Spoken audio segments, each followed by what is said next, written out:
What's up, guys? Let's try back again here, do another video. This time I'm going to be talking about UFC 136, particularly Chael Sonnen and his post-fight comments and everything. So we'll start it up.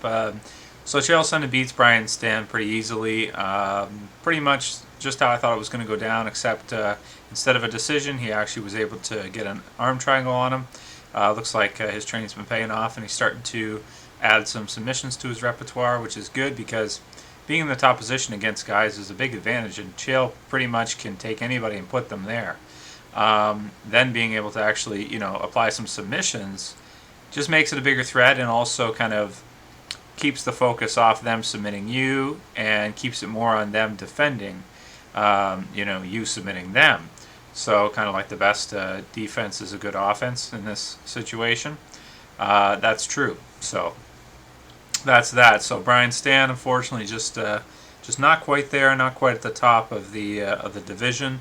He might be a good matchup for somebody like Kung Lee or Vitor Belfort or somebody like that. I mean, it's hard to say, but definitely not as good as Chael Sonnen. And Chael really is at the top of the division still in my mind. I put him at number 2 at middleweight for sure.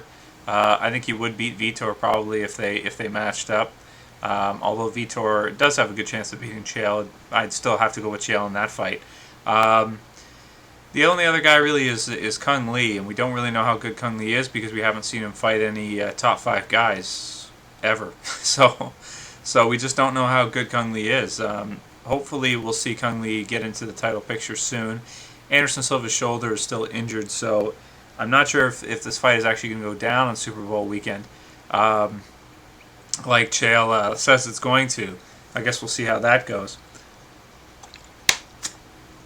It probably was the best post-fight interview in UFC history. I mean, it was just hilarious. Like, he comes out and Joe Rogan asks him a question about the Brian Stann fight, and he totally disregards the question. He doesn't even answer it. And then you can watch the post-fight interview. I'll put it in the description below.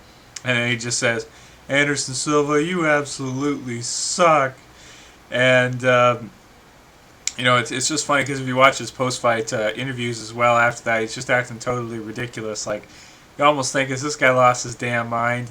So apparently he wants to kind of put a bet on the line with Anderson, see if Anderson will take up the bet before the fight, and also entices him to take the fight in the first place when really he doesn't really have to. And that is basically, he said, if he wins, then Anderson has to leave the division, and if Anderson wins, then he'll leave the UFC forever and basically won't bother him anymore. So that's kind of interesting too. And another note too, Chael was the closest guy of anybody in the division to beat Anderson. Vitor wasn't very close at all. Okami definitely was not close. None of these guys were close. The only one who really got close was Chael. So for them to have a rematch, it makes sense. I think that's probably a good call for the UFC to put that on. Granted, if Anderson's shoulder's injured, then maybe because of timing it won't work out. But I definitely want to see that fight. I think it'll be an interesting fight. And I don't know. Let me know. What do you guys think? Do you think Anderson will put the final nail in the coffin and Chael will be out of the UFC? Or do you think Chael's got this? I mean, he does sound pretty confident. And he did almost beat him last time. So if Chael's improved his game a lot, then really he should he should beat Anderson. The only thing is he's got to watch about getting hit, when coming in. Because Stan did land some good shots against Chael on the way in when he was going for takedowns. So hard to say. I'll do another video talking about the actual match itself. But anyway, funny guy. You guys can go watch all the post-fight interviews. It's just hilarious. Something out of the WWE. Just crazy. All right, guys. Later. See ya. Bye.